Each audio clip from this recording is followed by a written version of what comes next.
down, baby. All right, so I'm going to attempt to do a little tutorial and cover just a couple things off of my new build. And you might hear in the background the cat meowing because it doesn't like when I'm talking to nobody. But I am talking to people essentially because I'm making a video. And hopefully some people will actually watch this thing and listen. Anyway, old school Ghetto Blaster. I'm just going to cover toggle switches because toggle switches are so interesting. Anyway, it's kind of cool how this worked out. I didn't plan it this way, but they're actually operational, functional, meaning that they actually have three positions. And there's a top position, middle position, and a bottom position, and they actually stay in them. Just sort of a serendipitous little happy accident, if you will, when I was putting this together. What I did on the inside was just use these parts here. I know exactly, and I have to apologize being sort of new to the Lego scene as far as the new parts are concerned. I mean, I actually been playing with Lego since '77, but then I took a huge hiatus, a huge break from Lego. I sold it all for 50 bucks when I was a teenager because I didn't think it was cool anymore. Now I regret it. Anyway, back to this. I just hooked on one of these pins here. That is what is underneath the skin on this Ghetto Blaster, which I'll actually take off in a second. Then hooked it up, anchored it there, put the little wrench doohickey on there, and that is what is underneath the skin. And the spacing allows this to actually index.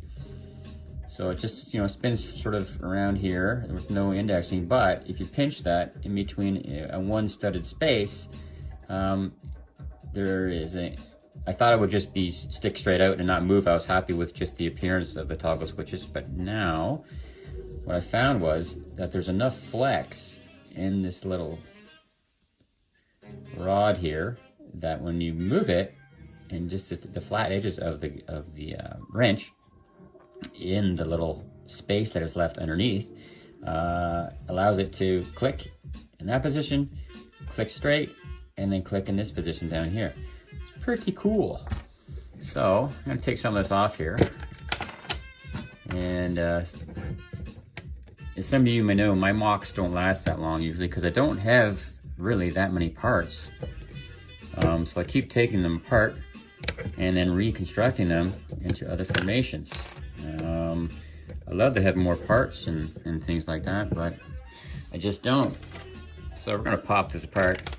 So as you can see, underneath there, this one actually has a couple wrenches hooked up, but it's just a little trough there, a little trench if you will, one stud wide. This one's 4 studs long, and allows there's just enough flex in this to allow it to move, and then but enough tension that it clicks in those positions. Anyway, pretty cool little happy accident that happened there. But this build all started with the buttons, which are these bits here on the tape player, and then the size of the speakers.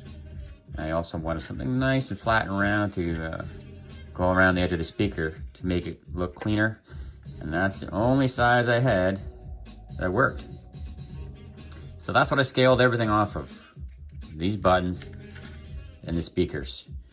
And I decided to make it extra hard on myself and use as many techniques as I could think of.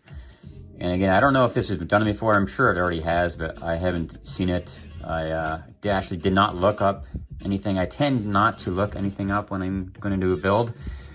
I will look up reference pictures, but I do not look up other builds because I don't actually, tell you the truth, I don't want any influence there. I just want to see what I can come up with, and also sometimes the parts determine how far I can go with something. And I actually like the creativity that comes with having limited parts because it forces you to come up with stuff.